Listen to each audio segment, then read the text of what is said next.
Can you extend kindness even to those who have wronged you? 13th century Persian sage Saadi tells a tale to explore the depths of empathy even in the face of darkness. In a humble dwelling, where poverty was a constant companion, a pious man lay asleep. The night was still, but a stealthy presence moved through the shadows. A thief, desperate and hungry, had crept into the house, hoping to find something of value. He searched every corner, every nook and cranny, but his efforts were in vain. There was nothing to steal. The house was as empty as the thief's own pockets. The pious man, however, had been awakened by the soft sounds of the intruder.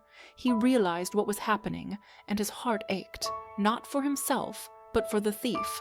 He knew the thief would leave empty-handed, disappointed, and perhaps even more desperate.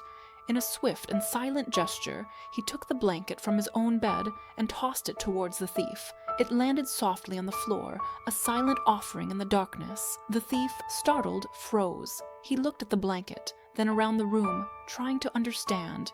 He felt a strange warmth spread through him, a feeling he hadn't experienced in a long time.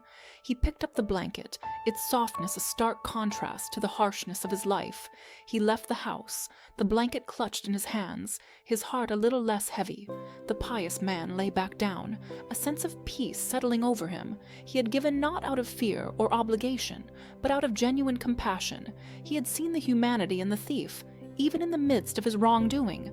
This simple act of kindness, offered in the dead of night, speaks volumes. It tells us that even in the face of adversity, we have the power to choose compassion over anger, generosity over greed.